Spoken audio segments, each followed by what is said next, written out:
El día de hoy seguimos con esta serie llamada o titulada El verdadero Jesús. El verdadero Jesús. Y el título del mensaje de hoy es Verdaderos discípulos de Jesús. Si yo pregunto a usted en esta mañana, ya tarde, ya casi tarde, le preguntara, ¿usted es un discípulo de Jesús?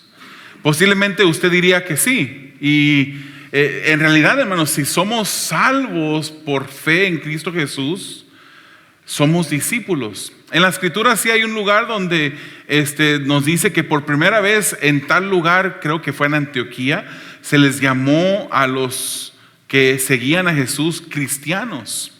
Pero si usted lee las enseñanzas de Jesús, en las enseñanzas usted no encuentra que los cristianos se comportan de esta manera, que los cristianos tienen esta otra manera de ser, sino que habla de discípulos de Jesús.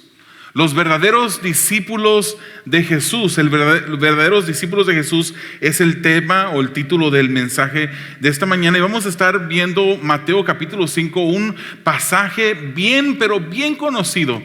Muchos de ustedes acostumbran a leer la Reina Valera, no la Nueva Biblia Nueva Versión Internacional, que es la que leemos aquí en Purpose. Pero en la Reina Valera se usa la palabra bienaventurados. Por eso el capítulo de hoy, capítulo 5 de Mateo, comienza con esas bienaventuranzas.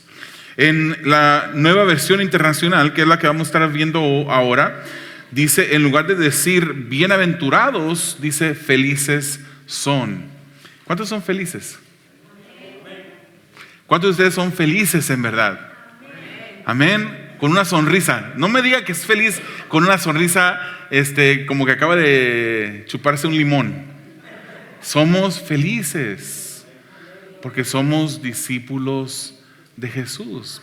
Fíjese que este capítulo 5 es muy conocido, pero también muy mal entendido. Y vamos a ver qué es lo que quiere decirnos el Señor con esta enseñanza. Hermanos, Jesús es Rey. Amén. Es el verdadero Jesús, es Rey. Mateo se enfoca en ese título del Señor Jesús como Rey. Él reina, pues su reino ha llegado. Su reino ya llegó. Todavía no está en su plenitud, pero ya llegó. Al Él llegar a esta tierra, su reino llegó con Él. No todos, hermanos, que dicen ser parte del reino de Dios son del reino de Dios. Esto debería de causar temor, debería de causar temblor en las personas que no son parte de su reino.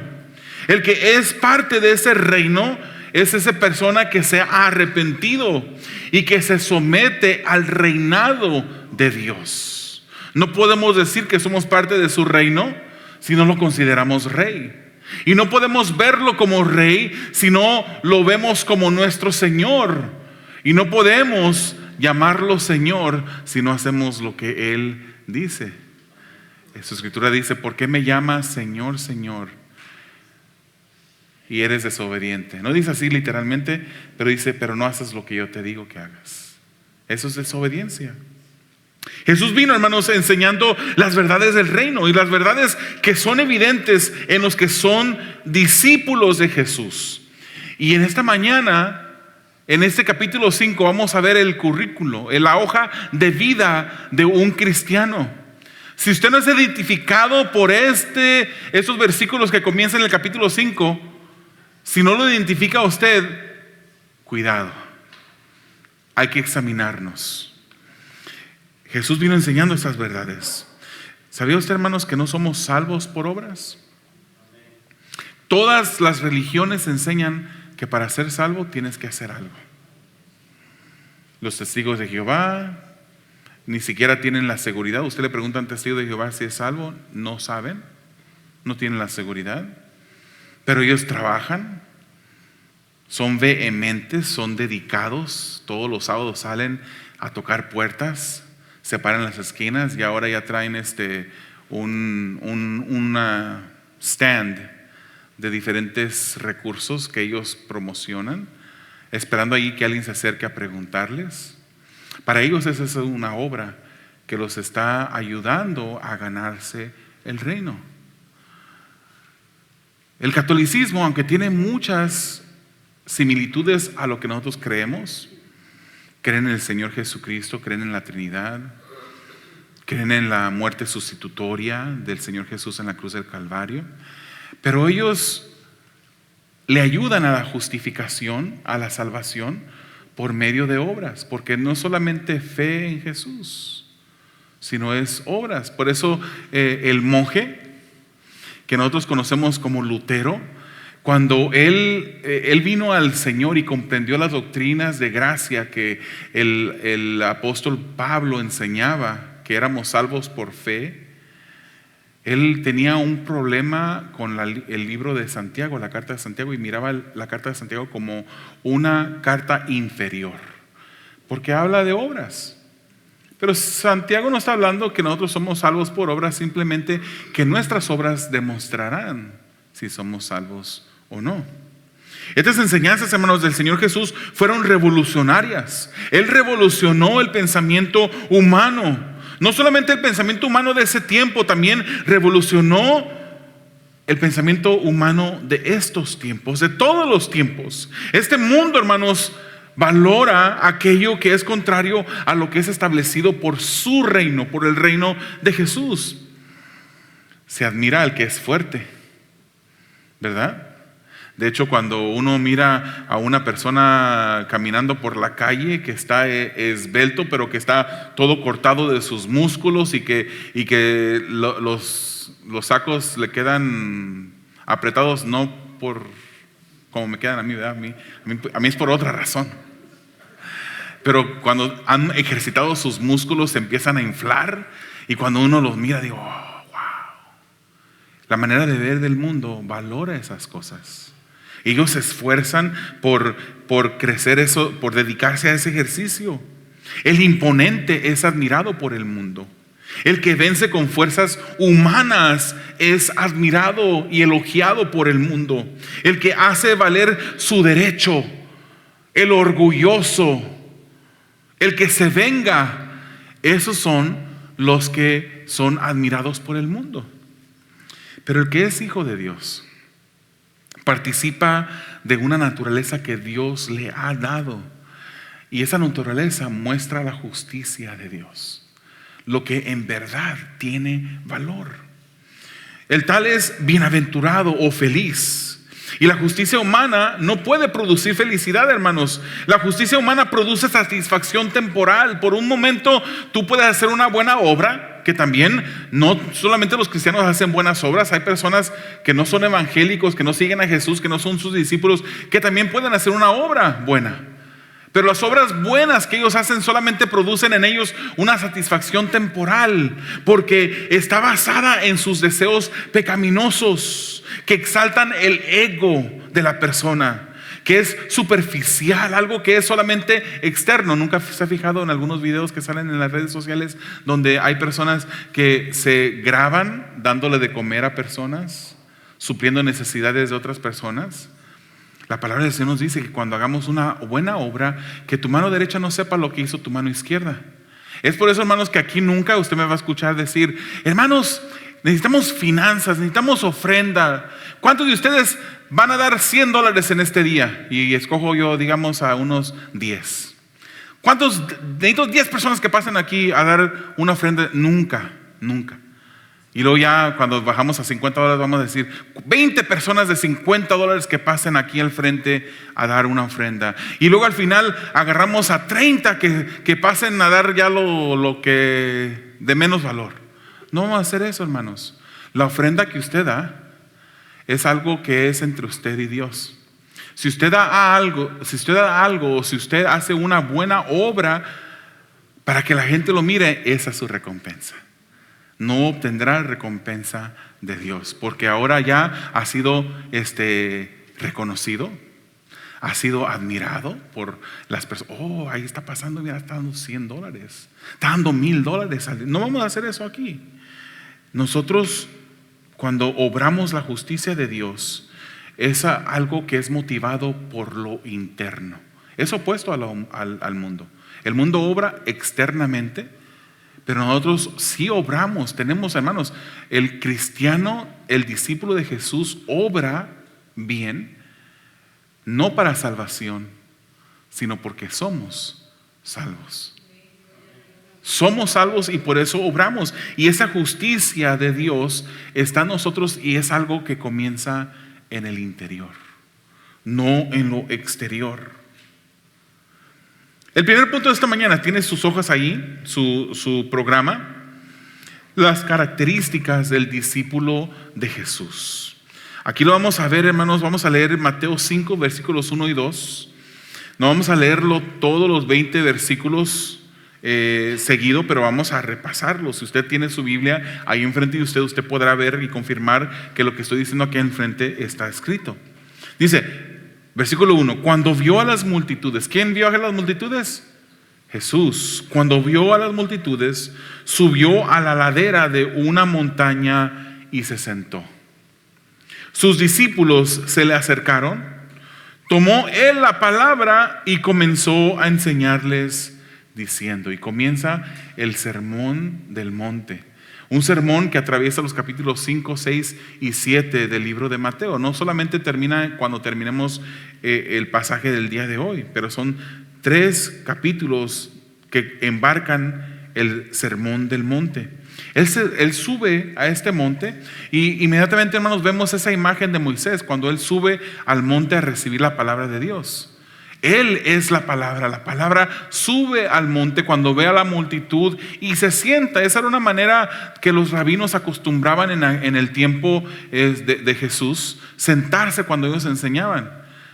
Hoy en día hay predicadores que se sientan, y eso no tiene nada equivocado, pero Jesús se sentó para enseñar las verdades de su reino. Los que lo seguían, sus discípulos, estaban presentes, dice la escritura. Jesús ya había comenzado a predicar, ya había hecho milagros, ya había enseñado, pero ese sermón era algo que él quería darnos a nosotros, que, como dije, está en los capítulos 5 al 7. Y además de personas que habían sido cautivadas por su mensaje, también otros estaban presentes que estaban allí por lo que él podía ofrecer.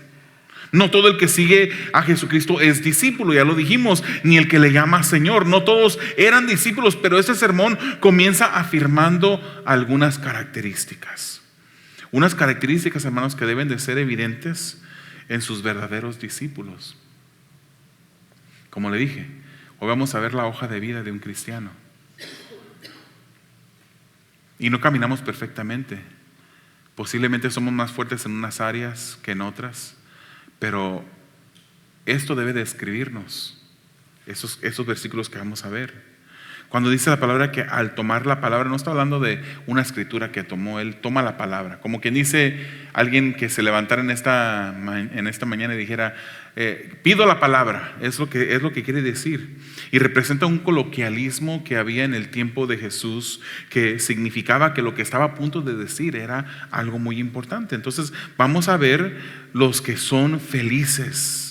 El versículo 3 tiene su Biblia, no va a aparecer aquí en la pantalla, pero su Biblia dice que felices son, o bienaventurados son, los pobres en espíritu. ¿Por qué? Porque el reino de los cielos les pertenece. El reino de los cielos les pertenece. Inmediatamente, hermanos, vemos la palabra pobre. Y hoy en día la palabra humilde se usa como un sinónimo de pobreza. Y no es equivocado hacerlo, hermano, porque en nuestros países cuando decimos esa familia es humilde, estamos diciendo que es de escasos recursos. Es algo que ha venido a ser y es como se usa. Pero cuando estamos viendo lo que la palabra del Señor nos dice, la humildad es muy diferente a tener recursos escasos. La humildad es otra cosa muy diferente. Los pobres, hermanos, la palabra pobre aquí que el Señor Jesucristo usa es diferente a otras palabras pobres que hay en el griego del Nuevo Testamento.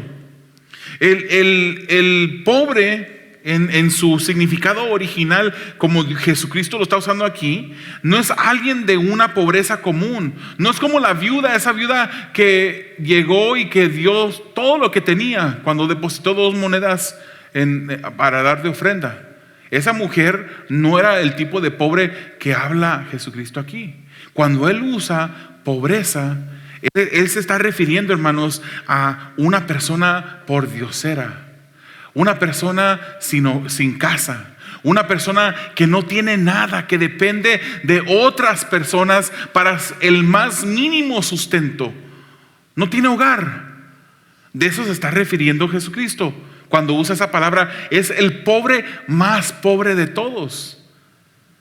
En el tiempo de Jesucristo, ese tipo de pobres eran los que cuando mendigaban, pedían dinero, ellos estiraban un brazo, abrían sus manos, pero con la otra mano se cubrían el rostro de la vergüenza que sentían al pedir dinero. Ese es el tipo de pobre, o la palabra pobre, que está usando Jesucristo. Bienaventurados, felices son los pobres, pero no lo deja en pobreza material. Dice los pobres en espíritu. Felices son aquellos que han reconocido su estado de bajeza, su necesidad, su dependencia de Dios.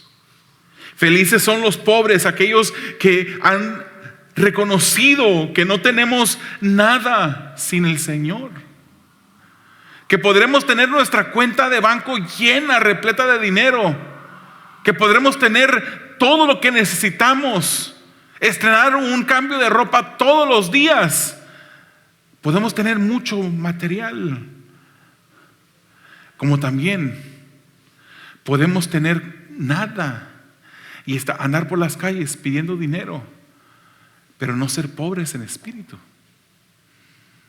Hay personas que no tienen nada, pero que son muy orgullosos. Hay personas que Dios les ha dado, los ha bendecido con muchas cosas y demuestran una pobreza espiritual, una humildad, que es lo que el Señor Jesucristo nos está diciendo, que seamos humildes en espíritu. Eso es lo opuesto al orgulloso, hermanos. Eso es lo opuesto a aquel que es orgulloso. Es una actitud espiritual del corazón, el que reconoce su estado bajo sin Cristo, que sabemos que dependemos de Él. Es lo opuesto, hermanos, a aquellos que se les predica la palabra y que dicen: yo no tengo necesidad de Jesús, yo no tengo necesidad de Cristo, yo vivo bien. Esa persona no tiene. Puede ser la persona más pobre en su vecindario, pero no tiene pobreza espiritual, no tiene humildad, no ha reconocido que está perdido sin el Señor Jesucristo. ¿Cuántos de ustedes, no me conteste audiblemente ni mueva su cara, simplemente reflexionen esta pregunta internamente en su corazón? ¿Cuántos de ustedes en verdad tienen pobreza espiritual? ¿Cuántos de nosotros, me incluyo yo, en verdad tenemos esa pobreza espiritual? Los que tienen pobreza espiritual, los que son humildes en espíritu, en realidad son felices, porque de ellos es el reino de los cielos. Aquel que ha reconocido su pobreza ha ido a quien puede darle la solución, que es Jesús. Y cuando hemos venido a Jesús en fe, el reino de los cielos es nuestro. Si tú crees que no necesitas a Jesús, no te vistas, porque no vas. Tristemente, lamentablemente, tienes que reconocer tu necesidad, venir a Jesús y entregarle tu vida. Versículo 4: felices son los que sufren. Otras versiones dicen los que lloran. Felices son los que sufren, felices son los que lloran, bienaventurados los que lloran y sufren, porque ellos serán consolados. ¿Qué diferencia al pensamiento del mundo de hoy? La felicidad como la pinta el mundo es una persona que se imagina en un crucero o en un yate de 35 millones de dólares en el mar, y el cabello de la mujer está ondeándose con el viento que pasa por su cabello, con una copa de champán, con fruta y quesos. O otra persona que esté debajo de una sombra, al lado de una alberca, en una mansión multimillonaria como las que se quemaron recientemente. Eso es lo que el mundo mira como algo bueno. Aquí el Señor Jesucristo dice que felices son los que lloran. Es como contradictorio, ¿no? ¿Cómo puede ser una persona que llora feliz? ¿Cómo puede ser una persona que sufre feliz? Pero Jesús dice, felices son los que sufren, felices son los que lloran, porque ellos serán consolados. Lucas, hermanos, capítulo 6, versículo 25, en su segunda parte nos dice: ay de ustedes los que ahora ríen, porque sufrirán y llorarán.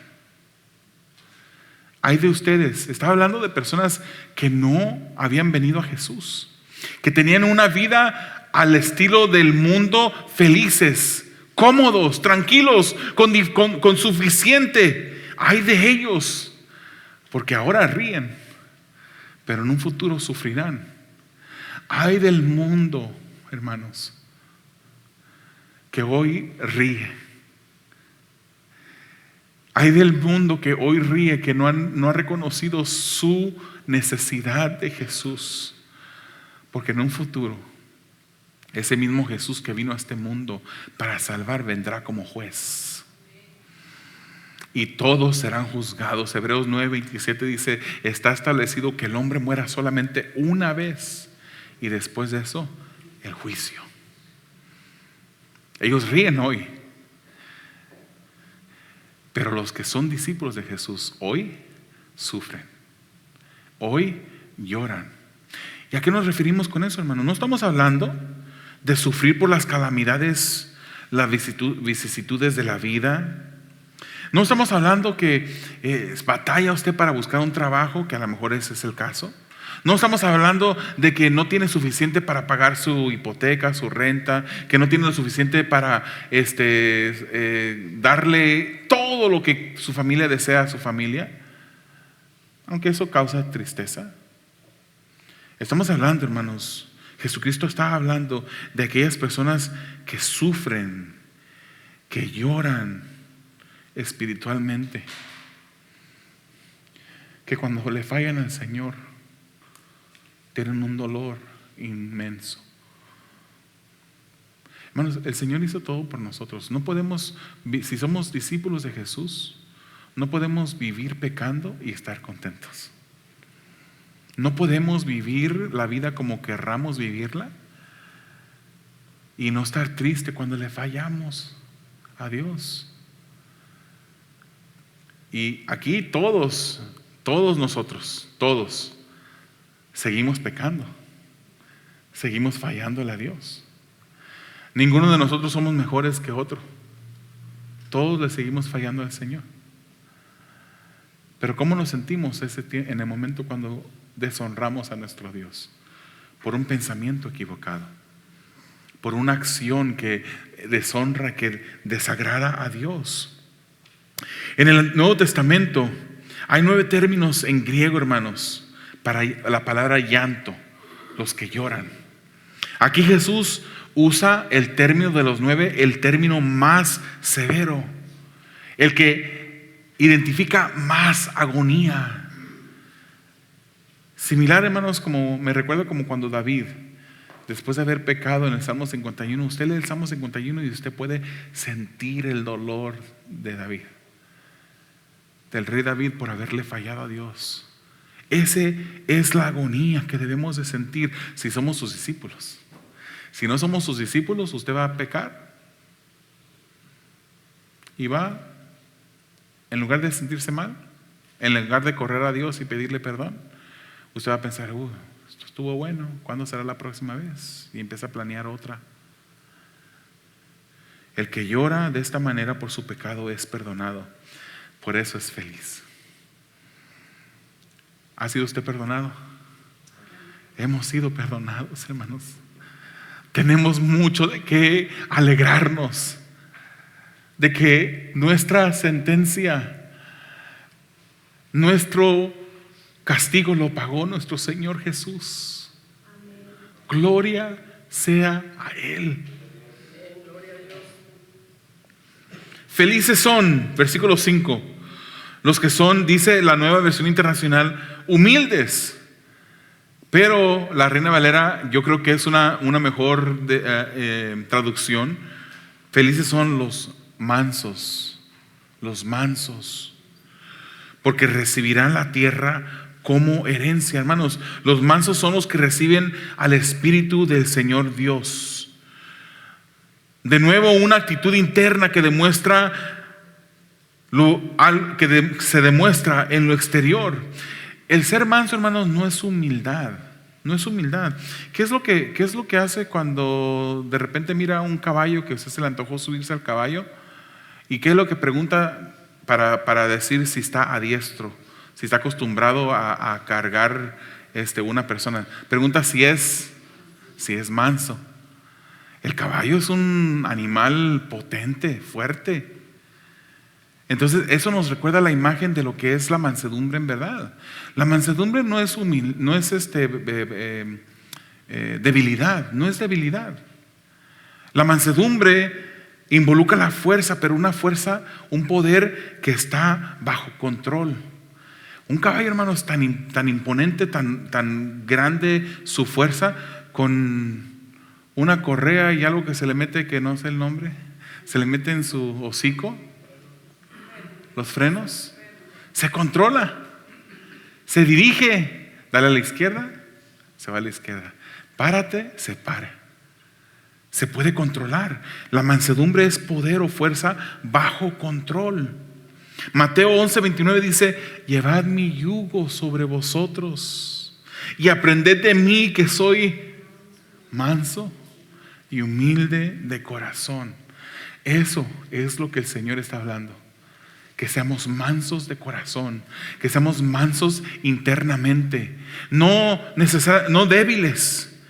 Dice: aprended de mí, que soy manso y humilde de corazón, y hallaréis descanso para vuestras almas. Y en el milenio, hermanos, que nos describe la palabra, el que es manso recibirá la tierra por herencia. Felices son. Versículo 6: felices son los que tienen hambre y sed de justicia, porque serán saciados. Quien tiene a Dios, hermanos, desea como comida espiritual, desea como cuando usted está hambriado por comida y tiene una sed tremenda. Así mismo desea usted profundamente lo de Dios. Prefiere y desea su justicia. Eso es supuesto, hermanos, a lo que la humanidad del día de hoy busca. Ellos buscan su propia satisfacción. Buscan autoexaltarse a ellos mismos. Pero llegará un día que la justicia de Dios reinará. Y fíjese, hasta ahorita vemos, felices son los que son humildes de espíritu. Felices son los que sufren. Entonces el humilde ha dejado al yo a un lado. No es egocentrista. El que sufre por dejar el pecado, batalla con el pecado, lucha con el pecado. Los que son mansos no se posesionan del poder para dominar sobre otros. Entonces el que ha dejado al yo, al que batalla con el pecado, el que no usa el poder, resulta en desear la justicia de Dios. Felices son, versículo 7, los que son compasivos o misericordiosos, dice la Escritura, porque serán tratados con compasión o con misericordia. Hermanos, el que es hijo de Dios imita a Dios. El que es hijo de Dios imita a Dios. ¿Cómo nos ha tratado Dios a nosotros? Nos ha tratado con compasión. Con compasión. ¿Alguna vez ha leído ese pasaje donde Jesucristo le traen una persona, un hombre que es sordo y tartamudo? Y él trataba con diferentes personas de una manera diferente. Él sabía cómo tratar con las diferentes personas. No porque tenía preferencia sobre unos y no sobre otros. A la mujer que tenía el flujo de sangre, ni siquiera volteé a verla. Esa mujer del flujo de sangre solamente se acercó a Jesús, tocó su manto y él preguntó: ¿quién me ha tocado? Él sabía quién lo había tocado, pero él pregunta: ¿quién me tocó? Con un hombre que tenía lepra, simplemente lo tocó y fue sanado. El que tenía la mano seca se la extendió y en el momento sana. Esa mujer sirofenicia que venía con Jesús y le dijo: Señor, mi hija está endemoniada. Jesús ni siquiera le hace caso. Los discípulos la quieren, le dicen a Jesús: despídela, que se vaya, que te deje en paz. Y por fin, cuando Jesús le hace caso, es solamente que le dice: yo he venido a la casa de Israel. No es correcto que yo le dé de comer a los perrillos. El pan es para la casa, para los hijos de la casa, para Israel, dijo Jesús. Y ella dijo: Señor, pero también de las migajas que caen de la mesa de sus amos comen los perritos. Y dice Jesús que vio una gran fe en esta mujer y le dijo: vete, tu hija ha sido liberada. El Señor trata diferentes maneras con diferentes personas. Con este sordo, tartamudo, dice la Escritura que Él mete sus dedos en los oídos. Después dice la Escritura que Él escupe y toca su lengua, la lengua del tartamudo con su dedo, la toca. Y la Escritura después dice que suspiró profundamente, que volteas al cielo y Él exclama la palabra en arameo: Éfata, ábrete. Y al momento este hombre es libre de su enfermedad. Sus oídos son abiertos y en ese mismo momento dice que él hablaba claramente, ya no era tartamudo. En ese momento, hermanos, Jesús ejerce una compasión por este hombre. Sabía que este hombre no podía escuchar, no podía decirle nada, pero al meter sus dedos a los oídos le está diciendo: esto que afecta a tus oídos, yo voy a quitar esa sordera de tus oídos. Se está comunicando con señales con esta persona. Cuando toca su lengua le dice: esto le voy a devolver a tu lengua la habilidad de poder hablar. Cuando él suspira, de tan cerca que estaba de este hombre, seguramente ve al Señor cómo su pecho se engrandece cuando él está suspirando, y a lo mejor hasta siente su respiración. Y cuando él voltea para arriba y él está diciendo a este sordo tartamudo, con esa expresión de mirar al cielo: lo que está a punto de sucederte a ti viene por el poder de Dios. Y tuvo compasión, hermanos. Nosotros debemos ser como nuestro Salvador, compasivo. Él sanó a leprosos. A la mujer, hermanos, que sorprendieron en adulterio, llegan esos hombres, le dicen: aquí está esta mujer, ¿qué dice la ley que hagamos con ella? Él se pone a escribir en la tierra. No sabemos, no vamos a inventarnos qué es lo que escribió. Si no nos dice la palabra es porque eso es algo que no debemos de saber. Simplemente escribe en la tierra, en el piso. Pero cuando levanta, él dice: el que esté libre de pecado, que sea el primero en tirar la piedra. Cuando levanta después su vista, le pregunta a la mujer: ¿dónde estaban los que te acusaban? Pues ni yo te acuso. Vete y no peques más, le dice. Él obró compasivamente con esta mujer. Nosotros debemos de actuar con compasión. Solo el verdadero discípulo puede hacerlo. Jesucristo dice que amemos a nuestros enemigos, que hagamos bien al que nos hace mal. Esos son actos de compasión. Y un discípulo de Jesús puede, hermano. Puede porque el poder lo recibimos de Dios, no de nuestras propias fuerzas. Si fuera por nosotros, a ese enemigo, se está imaginando, ¿verdad? El misericordioso será tratado con misericordia. Recuerde, hermanos, con la vara que medimos, seremos medidos. Muchas personas dicen: es que yo no puedo perdonar. Se ponen sus moños, hermano. Hay cristianitos que se ponen sus moños y que dicen: yo no puedo perdonar, que lo perdone Dios, pero yo no. ¿Entiende usted lo que está diciendo una persona que dice yo no puedo perdonar, que lo perdone Dios, yo no? Está diciendo la justicia de Dios, el perdón de Dios es suficiente para perdonar a esa persona, pero mi justicia es más alta que la de Dios. Yo demando más que Dios, yo requiero más que Dios. Que lo perdone Dios, pero yo no. Pero si miramos, hermanos, ¿qué es lo que Dios nos ha perdonado a nosotros? ¿Cuánto nos ha perdonado Dios? ¿Qué está más allá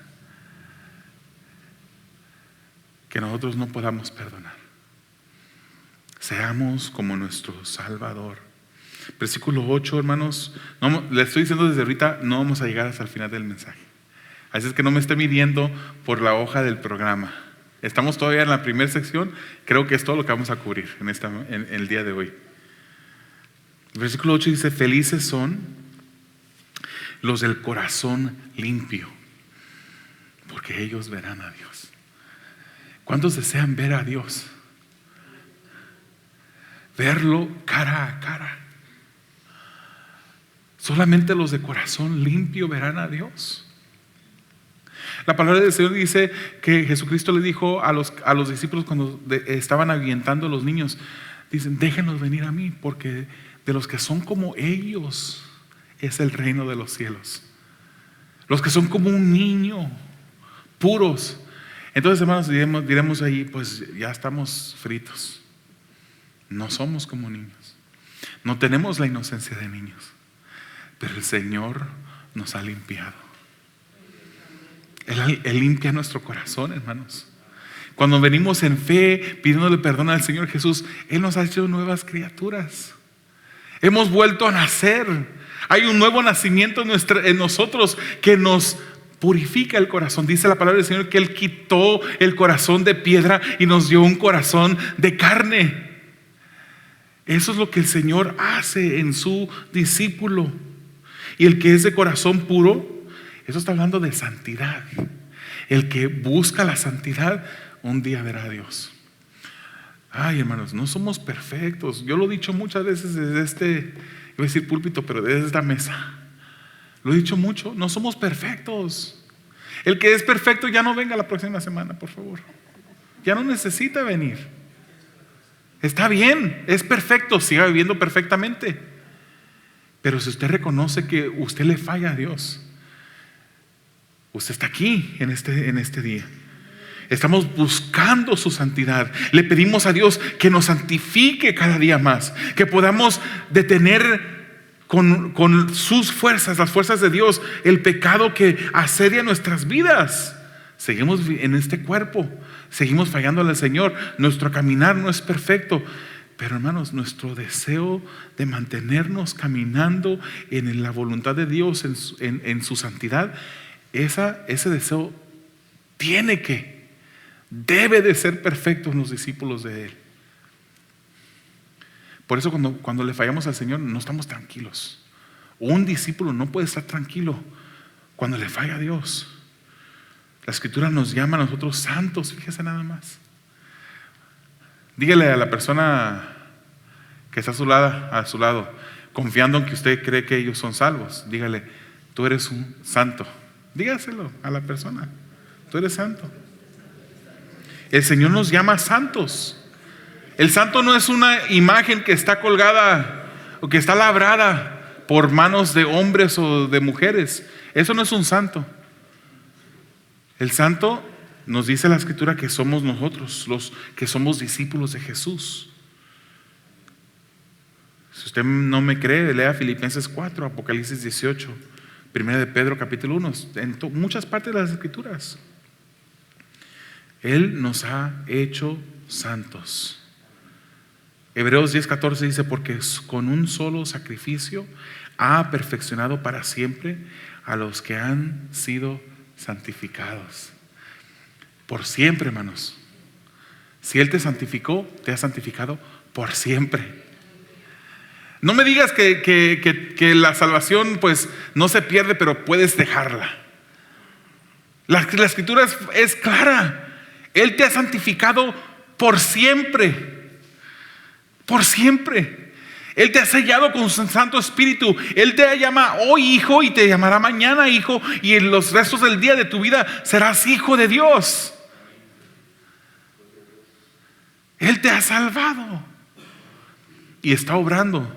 Si en verdad eres su hijo, Él sigue obrando en tu vida esa obra de santificación.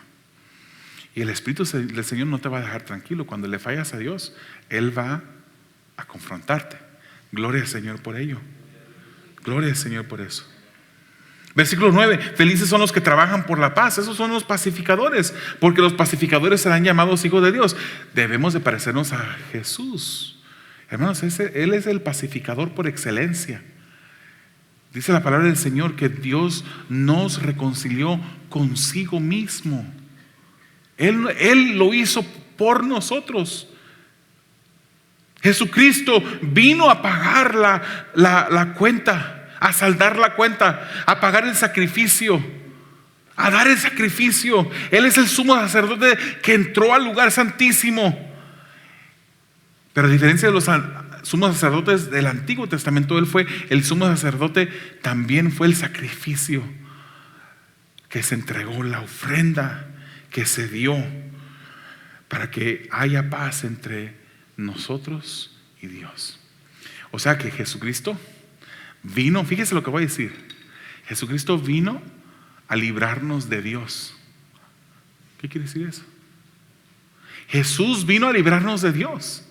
Nosotros estamos bajo ira, la ira del Dios santo, justo y puro, pero por el sacrificio de Jesús hemos sido liberados de esa condenación, de esa justicia, de esa ira divina.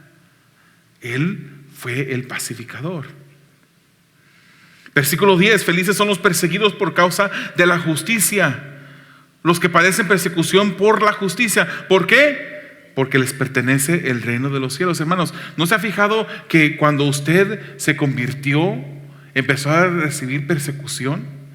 Personas dejaron de hablar con usted, porque hay una justicia que Dios imputa en el corazón del creyente. Y esa justicia que otras personas que no son salvas miran en usted, les condena, les trae convicción. Ya no quieren saber de usted. Ya no quieren saber que ahora tu hablar cambió. Las cosas que hablas ya no son las mismas. Antes les disfrutaba cuando tú hablabas de mujeres con ellos, cuando tú hablabas de los chismes de la farándula. Ahora tu conversación es diferente. Ya no más les interesa hablar contigo.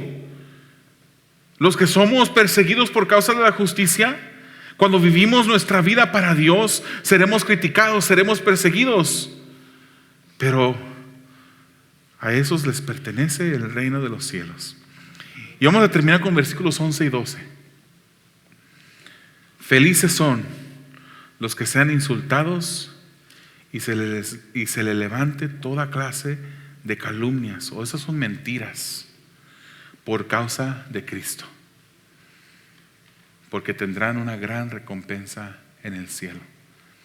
¿Alguna vez alguien ha dicho una mentira de ti? ¿Alguna vez alguien ha atentado en contra de tu testimonio, levantando una falsedad, diciendo una mentira en contra de ti? Porque eres cristiano. Pero esa es la clave, que sea mentira, hermano, porque pues si nos critican por alguna verdad de algún mal que hicimos, pues tienen razón en criticarnos. Hubo una ocasión, hermanos, cuando yo estaba pasando una dificultad muy fuerte en mi vida. Y tenía a 10. Yo pensaba que eran 9, pero después me di cuenta que eran 10 ancianos dentro de una iglesia que estaban en mi contra. Había uno en específico que hablaba de mí. Yo después me daba cuenta de lo que decía. Mentiras. Hablaba mentiras. Y en una ocasión, en un domingo, abrumado, hermanos, yo oraba y oraba y oraba. No lloraba, también lloraba, pero oraba y oraba. Y la situación seguía y seguía y seguía. Y no había solución, y yo quería desaparecerme, quería irme a otro lugar. Y Dios no me lo permitía. Y en un domingo, en una ocasión, una hermana de la iglesia se me acerca y me dice: siento de parte del Señor decirle que el Señor quiere que usted sepa que no los quite, yo se los voy a quitar, dice el Señor. No los quite. Y pues cuando uno escucha algo así, pues uno dice, bueno, tendría sentido lo que me está diciendo Dios. Vamos a ver qué es lo que sucede. Cuando la Biblia dice que con el profeta se determina si es un profeta falso o verdadero, esperando a ver si lo que dicen se cumple. Unos 2 días después muere el hombre de un infarto, que me acosaba, que me criticaba, que traía mi testimonio por el suelo, con mentiras. Yo no deseaba su muerte. Tampoco deseaba la muerte de ninguno de ellos. Pero murió. Eso me llegó, me pegó. ¿Cómo es que Dios obra? Y los demás también me los quitó. No murieron. Yo pensé que Dios me los iba a quitar de una manera diferente. Y mi esposa sabe muy bien a qué me refiero. Pero me los quitó. De una manera diferente, pero me los quitó. Cuando sufrimos, cuando se levantan calumnias en nuestra contra, a veces no siempre el Señor va a solucionar la situación en vida, aquí en la tierra. No siempre. El Señor permite situaciones en nuestras vidas para que nosotros crezcamos y aprendamos. Si una prueba viene a tu vida y no aprendes, si te critican, no estoy diciendo, hermanos, que no digas la verdad, pero si tu decisión es pelearte, enfrentarte a las personas que te están criticando de una manera que deshonre a Dios, eso no está bien hacerlo. Al que critican con mentiras, Dios siempre lo va a defender. Siempre. Y como decía, no siempre el Señor va a traer la solución en el momento. Pero si el Señor está permitiendo la situación en tu vida es porque algo quiere lograr en ti. Si no lo entiendes, no me preguntes, porque yo menos voy a saber. Pregúntale a Dios, ¿por qué es que estás pasando lo que estás pasando? Recuérdate que el alfarero, cuando después de formar la vasija, el barro que está húmedo todavía, de forma que se haga duro, lo mete en el horno. Y hay unas técnicas de algunos alfareros que cuando ya piensan que está lista la vasija, la sacan y la golpean.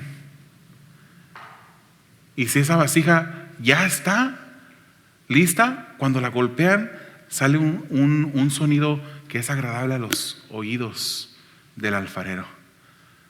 Pero si no le gusta el ruido que hace cuando la golpea, ¿qué hace? La vuelve a meter al horno. El Señor no es un Dios que sea malévolo, un Dios que le guste hacerte sufrir, que está en el cielo allá sentado en su trono mirándote sufrir y riéndose de ti. Ese no es Dios. Pero sí permite pruebas en tus vidas. Incluso esos que levantan calumnias en tu contra, porque Él quiere hacer algo en tu vida. Que cuando estés pasando por la prueba, en lugar de quejarte, esas quejas no son agradables a los oídos del alfarero. En lugar de quejarte, alaba a Dios. Alaba a Dios. No importa lo que estés pasando, hermanos, tenemos que ser como Dios. Que el Señor Jesucristo, cuando estuvo pasando por la prueba más difícil, la prueba que pidió a su Padre, si fuera tu voluntad, que pase de mí esta copa, pero no sea tu voluntad, si no sea hecha no mi voluntad, si no sea hecha tu voluntad, dijo Él. Cuando él estaba pasando por eso, dice la palabra que enmudeció, no abrió su boca. Seamos como nuestro Salvador. Estos versículos, hasta el versículo 12, es la hoja de vida del creyente, del discípulo de Jesús. Llévatela a tu casa el día de hoy. En oración, pídele al Señor: Señor, ¿qué tanto me parezco yo a esto? ¿Qué áreas de mi vida aún están sin refinar? Ayúdame a ser más como tú. ¿Se comprometen a ir a su casa? A pedirle al Señor. Cerremos nuestros ojos, inclinemos nuestro rostro. Amado Dios, te damos gracias por esta tu palabra. Te pedimos, Señor, que tú sigas obrando en nuestras vidas, en nuestros corazones, Señor. Pedimos, Padre, que tú sigas haciendo ese trabajo, Señor, en nosotros, pero que también nosotros podamos dedicarnos, Señor, en este caminar, mientras que buscamos tu semejanza, mientras que buscamos parecernos más a ti, Señor. Sigue tú obrando en nuestras vidas de una manera que traiga gloria y honra a tu nombre, Señor. Te lo pedimos confiando que tú lo puedes hacer. En el nombre de Jesús. Amén.